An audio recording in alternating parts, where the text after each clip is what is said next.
Bonjour et bienvenue sur Egide, je suis Quentin et aujourd'hui nous allons apprendre à jouer à Age of Sigmar, mais la version 4. Que vous soyez vétéran ou novice, cette vidéo est pour vous. Je vais vous présenter les bases du jeu avec des notions simples et des notions avancées. Pour commencer, qu'est-ce que c'est qu'Age of Sigmar? Age of Sigmar est un jeu d'affrontement en 1 contre 1 dans l'univers de Warhammer. Je vais me concentrer pour cette vidéo sur l'explication du mode de jeu égal. Pour jouer en jeu égal, vous allez devoir choisir une armée puis constituer une liste de 2000 points. Pour cela, vous devez faire référence à 2 documents. Le premier sont les index qui sont fournis gratuitement en ligne par l'éditeur. Le deuxième sont les livres d'armée qui remplacent les index. Ces derniers sont payants et s'achètent en boutique. Dans ce document, vous trouverez toutes les règles liées à votre armée avec les coups en points. Des vidéos dédiées à chaque armée vous seront proposées au moment de la sortie du jeu. Comment créer une liste d'armées? Vous devez choisir au minimum une unité héros pour être votre seigneur de guerre et compléter les points restants avec toutes les unités que vous souhaitez jouer. Notion avancée, comparé à la V3, il n'y a plus de mots-clés, lignes, behemoth, etc. qui vous limitaient à des constructions de listes. Vous pouvez jouer 5 mancrochats si vous le souhaitez. Cependant, il n'y a plus non plus de bataillons spécifiques. Vous avez seulement accès à 5 bataillons génériques qui vous permettent de déployer toutes les unités du bataillon en une fois pendant la phase de déploiement. C'est là que tout se complexifie, car vos bataillons peuvent accueillir un héros et 3 unités seulement, 4 pour l'unité que vous aurez désignée comme seigneur de guerre et 4 pour les War Masters. Cependant, les unités qui accompagnent votre héros ne peuvent provenir que de son mot-clé. Par exemple, les unités Vanari en luminette ne peuvent être conduites que par un héros Vanari, ce qui indirectement vous crée une taxe héros pour débloquer les unités que vous souhaitez jouer. Vous pouvez prendre des unités qui ne sont pas conduites par un héros. Ces unités se nomment auxiliaires. Les unités auxiliaires doivent être déployées une à une, ce qui augmente aussi le nombre de pauses liées à vos déploiements. 2 conséquences en découlent. Le joueur avec le moins de pauses choisit qui commence et le joueur avec le moins d'unités auxiliaires gagne 1 point de commandement au début de chaque round. Comprenez donc l'importance de la construction de vos listes à ce niveau. Certains héros peuvent prendre d'autres héros dans leur bataillon, voire tout type d'unité. Ces héros sont principalement des dieux. Vos unités sont maintenant choisies. Vous allez devoir choisir vos optimisations. La première d'entre elles est la formation de bataille. Celle-ci est liée à votre armée. Elle vous donne une ou des règles additionnelles à vos unités. Elle buff principalement un type d'unité, ce qui va guider vos constructions de listes. Vous avez ensuite le choix de l'artefact. C'est un bonus pour une unité héros non nommée. Seul le personnage en question va gagner ce bonus. Puis, nous avons ensuite les traits héroïques. Lui aussi doit être attribué à un personnage non nommé et lui seul bénéficiera de ces bonus. Les optimisations suivantes sont liées à vos armées. Ce sont les domaines de magie. Si vous avez des sorciers, ces derniers connaissent l'intégralité du domaine sélectionné. Cependant, chaque sort ne peut être lancé qu'une seule fois, à moins d'avoir la notion illimitée qui vous permet de lancer plusieurs fois le même sort. Cependant, un sorcier ne pourra lancer qu'une seule fois ce sort. Vous allez aussi devoir choisir un domaine de prière qui fonctionne de la même manière. Et pour finir, un domaine d'invocation lié aux sorts persistants. En effet, en version 4, les sorts persistants sont gratuits en points, et chaque armée a accès à ces derniers, s'ils ont un lanceur potentiel bien sûr. Maintenant que votre liste d'armées est faite, nous allons passer à l'étape suivante, le jeu. En jeu égal, vous allez devoir choisir un scénario parmi 12 proposés dans le manuel du général. Le manuel du général est un document payant qui ajoute des règles additionnelles au jeu pour le perturber. Il comprend des scénarios, des compléments de règles et des tactiques de bataille. Une fois le scénario choisi, vous allez respecter au mieux le placement des éléments de ce dernier et, en suivant les consignes, commencer à vous déployer. Le déploiement est la première phase du jeu. Vous allez devoir poser dans la zone de déploiement votre premier régiment entièrement ou votre première unité auxiliaire si vous en avez. Une unité sur le champ de bataille doit toujours être en cohésion. Chaque modèle doit être à un demi-pouce d'un autre modèle. Si vous avez une unité avec 7 modèles ou plus, ils doivent être à un demi-pouce de 2 modèles. Une fois que vous et votre adversaire avez fini de vous déployer, le joueur avec le moins de pauses choisit qui commence le premier tour. Le jeu se déroule en 7 phases. Chaque unité que vous jouez doit respecter les règles du core rule. Toutes les actions que vous allez faire dans ce jeu sont des capacités. Ces capacités peuvent seulement être utilisées une fois par chaque unité. Ainsi, la capacité de mouvement qui vous permet de déplacer une unité peut seulement être utilisée une fois par votre unité. Des exceptions peuvent exister, mais ces dernières sont écrites dans les capacités qui ne proviennent pas du livre de règles, mais directement de vos unités ou de vos règles d'armée. On commence par la première phase, la phase début de tour. Vous devez choisir une tactique de bataille que vous allez réaliser pour ce tour et que vous n'avez pas déjà tenté. Une fois cela fait, vous pouvez utiliser des capacités de vos unités qui correspondent à cette phase. Elles sont illustrées en noir. Prenons un exemple. Kéros. Regardons sa capacité Oracle of Eternity, qui vous permet de soit refaire une tactique de bataille que vous avez déjà fait, soit prendre deux tactiques et d'en valider une au cours de ce tour. La couleur est noire. On est donc bien dans la phase début du tour. Le petit rond est une capacité spéciale. Vous pouvez utiliser cette capacité une fois par bataille, et ceci est une réaction. Les réactions interviennent après avoir déclaré une capacité, mais avant que cet effet soit joué. Une fois cela fait, vous passez la main à votre adversaire pour qu'il puisse éventuellement utiliser ses capacités de tour s'il en a. Deuxième phase, phase de héros. Dans cette phase, vous allez utiliser toutes les capacités que vos unités peuvent réaliser en phase de héros. Elles sont illustrées en jaune. Vous allez lancer vos sorts, prières, etc. Regardons de plus près le profil de Nagash. Il peut utiliser toutes ses capacités en jaune qui sont en phase de héros. Le Staff of Power lui donne plus 2 au lancement de sorts, tant qu'il n'a pas commis de miscast, et il est protégé contre les effets néfastes du miscast. Il possède son propre sort avec une valeur de lancement de 7. Cette capacité porte le mot-clé Spell. Vous pouvez donc utiliser cette capacité une seule fois. Cependant, dans la description du sort, il est noté que le sort peut être utilisé plusieurs fois par son porteur. Sinon, toutes les capacités sont utilisables seulement une fois, sauf indication contraire bien sûr. On observe ainsi en bas le mot-clé Wizard, en sorcier en français, X étant la valeur indiquée pour ce sorcier. Ici, nous avons un sorcier de niveau 9. Nagash peut donc lancer 9 sorts. Il possède aussi un passif en noir qui s'applique dès le début du tour, la phase qu'on a vue avant, qui indique que dès qu'il a subi 10 blessures, Nagash perdra du coup 3 de puissance de sorcier et sera donc seulement un sorcier de niveau 6. Notion avancée. Dans la phase de héros, vous allez pouvoir utiliser des capacités coûtant des points de commandement. Vous générez des points de commandement au début de chaque round de bataille, 4 pour chaque joueur. Le joueur ayant le moins d'unités auxiliaires gagne un point de commandement de plus. Et le joueur dit Underdog gagne lui aussi un point de commandement en plus. Le joueur Underdog est le joueur qui a le moins de points de victoire au début du round de bataille, c'est-à-dire à partir du round 2.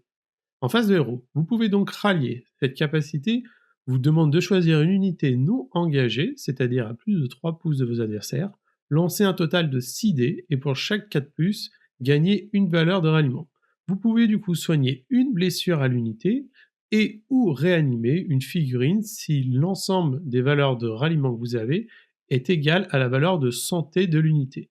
Vous pouvez bien sûr soigner une unité et réanimer dedans si jamais vous avez assez de points. Si jamais vous avez le mot-clé musicien sur votre fiche d'unité, vous gagnez un dé supplémentaire, soit 7 dés à lancer.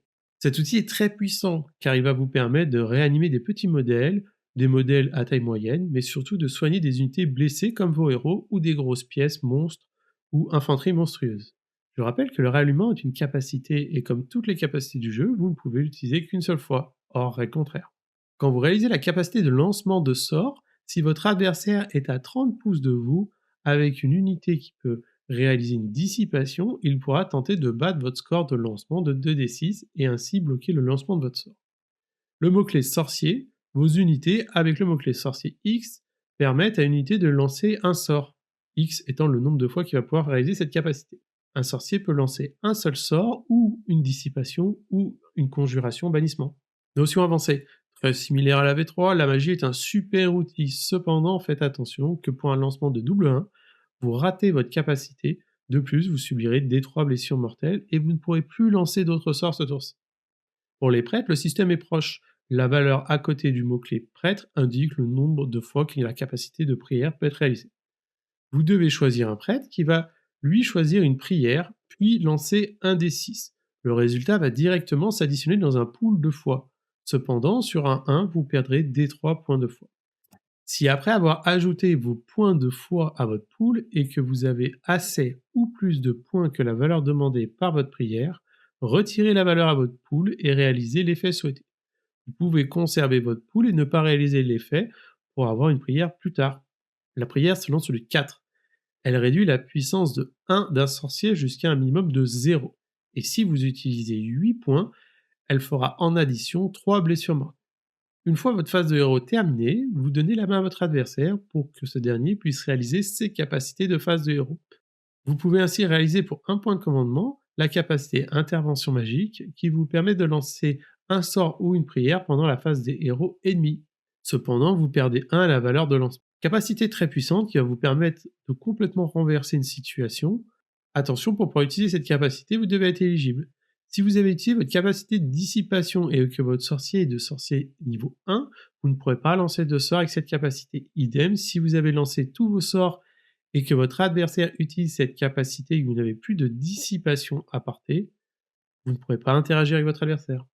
Vous pouvez réaliser toutes vos capacités éligibles dans l'ordre que vous le souhaitez. Regardons. Ici, Skaven peut, dans ses traits de bataille, utiliser en jaune la capacité 3 coups de patte d'avance, qui, une fois par tour pour toute votre armée, pendant la phase de héros ennemi, avec le picto flèche, donc une capacité de mouvement, vous dit que vous pouvez réaliser la capacité mouvement normal avec une unité qui n'est pas engagée et qui n'est pas un monstre. Rien ne vous empêche donc de bouger un héros, puis d'utiliser la capacité d'intervention magique après. Maintenant que la phase de héros est finie, nous allons passer à la phase de mouvement. Vous allez ici pouvoir choisir une unité et lui faire faire une capacité de mouvement, soit des core rules, soit de votre unité.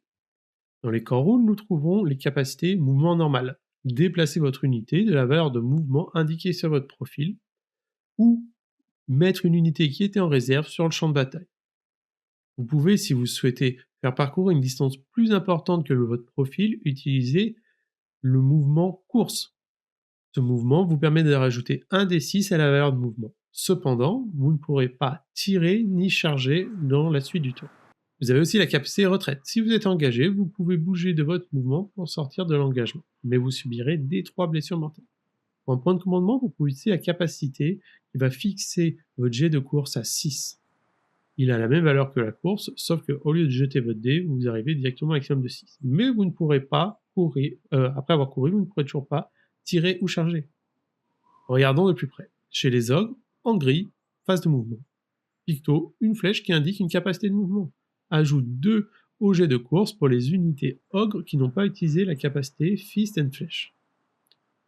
Quand on a fini toutes nos capacités de mouvement, vous donnez la main à votre adversaire pour que ce dernier puisse utiliser ses capacités de phase de mouvement, comme la capacité redéploiement qui vous permet de bouger de D6 une unité qui n'est pas engagée. Cet outil est très puissant. Pour un point de commandement, il va vous permettre de repositionner une unité pour corriger des erreurs de déploiement, bloquer des charges, voire les rallonger.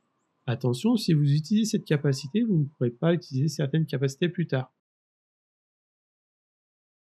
Maintenant, nous passons à la phase de tir. Ici, même principe que pour les autres phases. Vous allez utiliser toutes vos capacités liées à vos unités et au corps de règle. Vous pourrez donc tirer avec une unité qui n'a pas utilisé de capacité de course ou de retraite. Une fois que vous avez utilisé toutes vos capacités de tir, vous donnerez la main à votre adversaire pour que ce dernier puisse utiliser les siennes, comme par exemple, pour un point de commandement, le tir de convergence. Il va vous permettre de désigner une unité éligible, d'utiliser son arme de tir pour tirer sur l'unité la plus proche avec un malus de -1 à la touche. Vous ne pouvez pas le faire si vous êtes engagé. Notion avancée, les mots-clés et les capacités peuvent sembler sans intérêt. Cependant, regardons ça d'un peu plus près. Je veux utiliser la capacité tir de convergence qui, pour un PC, me permet de prendre une unité qui n'est pas engagée. Elle peut réaliser la capacité attaque de tir, seulement sur l'unité la plus proche et visible, avec un malus de -1 à la touche. Le mot-clé tir, attaque. Je regarde donc la capacité attaque de tir, prendre une unité qui n'a pas utilisé la capacité course ou retraite pour tirer. Mot-clé corps, attaque, tir. Je regarde donc si J'ai fait une capacité avec une unité qui a utilisé les mots-clés course ou retraite. Mince, j'ai utilisé la capacité redéploiement sur mon unité. Cette dernière contient les mots-clés mouvement et course. Je ne peux donc pas utiliser tir de convergence après avoir redéployé. Pensez à bien vérifier l'intégralité des mots-clés de vos unités pour ne pas vous mettre dans des situations illégales. Phase de charge. Là aussi, on suit la même logique. Vous allez utiliser toutes vos capacités d'unité, puis celles des corps rôles, comme la charge. Si vous souhaitez pouvoir relancer votre charge, il vous faudra payer un point de commandement avant et utiliser la capacité relance de charge. Attention, cette capacité s'applique bien avant d'avoir fait la charge car elle comporte le mot réaction. Regardons Kragnos. En orange, phase de charge. Picto, épée et marteau, capacité offensive une fois par tour pour votre armée. Cette notion vous explique que même si vous aviez 2 Kragnos, il est impossible d'utiliser 2 fois cette capacité. La règle vous dit que si vous faites une charge avec Kragnos, vous infligerez des blessures mortelles sous condition. La deuxième capacité orange, phase de charge, Picto Flèche, donc avec le mouvement, permet à une unité de destruction entièrement à 12 de réaliser un mouvement de charge avec 3d6. Kragnos a bien entendu le mot-clé destruction, il est entièrement à 12 de lui-même, il pourra donc réaliser sa charge avec 3d6. Puis, vous donnerez ensuite la main à votre adversaire pour qu'il puisse réaliser ses capacités de charge. Pour 2 PC, votre adversaire peut utiliser charge contre charge avec une de ses unités. Vu le prix de cette capacité, on se doute bien de la puissance de cette dernière. Attention, une fois de plus, il est impossible de contrecharger après avoir utilisé la capacité redéploiement comme nous avons pu le voir. Maintenant, nous passons en phase de combat. Ici, attention, c'est proche des autres phases, mais vous allez dans un premier temps utiliser toutes les capacités de vos unités. Puis vous passerez la main à votre adversaire qui puisse utiliser toutes les siennes. Regardons ça ensemble. L'unité orc à gauche peut utiliser Shield Bash, qui lui permet de générer des blessures mortelles. Quant aux Mélusailles à droite, elles vont pouvoir donner frappe en dernier à l'unité. Une fois que vous avez utilisé toutes les capacités de toutes vos unités qui sont engagées et ou éligibles à produire une capacité en début de phase de combat, vous passez du coup à la phase d'après. Ensuite, vous utiliserez la capacité du corps à corps des règles, combattre, et cela en alternance avec votre adversaire. Vous pouvez, vous comme votre adversaire, utiliser la capacité attaque en règle et défense en règle pour un point de commandement chacun, qui augmentera de 1 vos jets de touche et de 1 vos jets de sauvegarde. Attention, dans Age of Sigmar V4, les jets de sauvegarde ne sont améliorables que de +1. Vous ne pourrez pas donc utiliser plusieurs capacités pour monter ce dernier. Si jamais votre sauvegarde est de 3 et qu'une capacité vous donne +1 de sauvegarde, il ne sert à rien de rajouter un autre effet de +1 car vous ne pourrez pas passer en +2. Vous êtes capé toujours à +1. Maintenant, regardons ça plus en détail. Le Gatebreaker a 2 capacités en rouge. Smashdown, une fois par tour, n'importe quelle phase de combat, qui s'utilise au début du tour avec toutes les capacités de vos unités. Puis, Pulverizing Strike, qui lui permet de faire sur un 4+, 4 des 6 blessures mortelles. Attention, cette capacité a le mot-clé corps, attaque et combattre. Cela veut dire que si vous utilisez cette capacité, vous ne pourrez pas utiliser la capacité générique corps attaque, car vous ne pouvez pas utiliser 2 fois une capacité identique. Donc, soit vous utilisez vos armes, soit les blessures mortelles, mais pas les deux. Parlons d'armes. Toutes vos unités ont 2 types d'armes. Le premier type sont les armes à projectiles avec une portée d'attaque, qui ne peuvent pas être utilisées quand elles sont engagées, c'est-à-dire dans les 3 pouces d'un ennemi. Et les armes de corps à corps qui, eux, ont une portée effective de 3 pouces. Elles fonctionnent toutes de la même manière. Un nombre d'attaques, donc un nombre de dés à lancer, pour comptabiliser toutes vos jets d'attaque. Une valeur de touche qui doit égaler ou battre la valeur indiquée sur votre profil. Une valeur de blessure qui doit elle aussi égaler ou battre la valeur de votre profil pour pouvoir blesser. Une valeur de pénétration qui dégrade la valeur de sauvegarde de votre adversaire et une valeur de dommage. C'est les blessures affligées à la valeur de santé de l'unité ennemie. Dans cette version, nous avons l'apparition du mot-clé arme. Ces derniers donnent des bonus à vos armes sous condition. Crit X donne des bonus sur les jets de touche de 6 non modifiés. Anti-infanterie donne la valeur entre parenthèses à votre arme. Tir en combat vous permet de tirer en étant engagé. Certaines armes bénéficient de même plusieurs notions d'armes, à vous de les découvrir sur vos profils. Dernière notion, le mouvement d'engagement, dit peel-in en anglais, c'est le mouvement que vous pouvez effectuer au début de l'activation de votre unité. quand cette dernière, bien sûr, est engagée ou a fait un mouvement de charge. La valeur est de 3 pouces. Vous pouvez aller dans la direction que vous souhaitez, mais vous ne pouvez pas sortir des unités avec lesquelles vous êtes engagé. Ceci est important. Après que vos jets de sauvegarde soient faits, donc la valeur d'attaque que votre adversaire a fait sur son jet de blessure soustrait des jets de sauvegarde égales ou supérieurs à votre valeur de sauvegarde, pour voir si vous avez le mot-clé Ward X, tentez à nouveau un jet de protection, c'est-à-dire un jet sur la valeur de dégâts infligés. Exemple, si j'aurai 2 sauvegardes à dommage 2, j'ai 4 jets de Ward X à faire. Si j'aurai 2 sauvegardes de dommage 1, j'en aurai 2. Si je fais ensuite mes jets de sauvegarde de type Ward qui sont égales à la valeur ou qui battent la valeur de Ward, ces derniers seront donc annulés. Une fois cela fait, je peux allouer mes blessures à mon unité.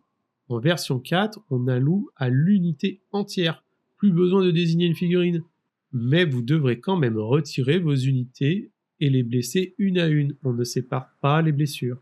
Attention, quand vous devez là aussi retirer vos pertes, vous devez le faire en cohésion. Fini l'intention de détruire soi-même sa propre cohésion pour tuer son unité.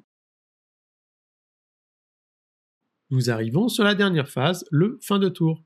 Ici, vous allez commencer à utiliser vos capacités de fin de tour, les capacités violettes, comme la capacité qui, pour un point de commandement, vous permet de faire des 3 blessures mortelles à une unité avec laquelle vous êtes engagé et quand vous avez chargé, pour vous repositionner sur un objectif. Puis, votre adversaire pourra utiliser les siens. Regardons ça de plus près. Le GEO, lui, peut, en fin de phase, donc violet, utiliser sa capacité une fois par tour pour toute l'armée, à la fin de n'importe quelle phase, avec le mot-clé Rampage, donc utilisable une fois aussi. Il va réaliser des 3 blessures mortelles sous condition. Puis, une fois cela fait, comptez le nombre de modèles qui contestent un objectif pour savoir qui contrôle les objectifs. Chaque unité a un score de contrôle qui indique combien il pèse sur un objectif. Si vous avez une valeur plus importante que celle de votre adversaire, vous prendrez donc le contrôle de ce dernier. Regardons ça de plus près. Ces gloutons ont un score de contrôle de 2. Ils sont actuellement 6 dans l'unité sur l'objectif. Ils comptent donc pour 12. Ils ont un porte-étendard dans l'unité, cela rajoute 1 à la valeur de contrôle de l'unité. Donc 13. Si jamais ils ont utilisé la capacité Flesh and Flèche, ils passent à un score de contrôle de 3, donc 19. 18 plus la bannière. Ainsi, vous pouvez compter vos points de victoire en adéquation avec le scénario de votre jeu. Ça y est, vous avez fini le premier tour. Et donc c'est à votre adversaire, ou à vous, si vous n'avez pas joué en premier, de faire la même chose.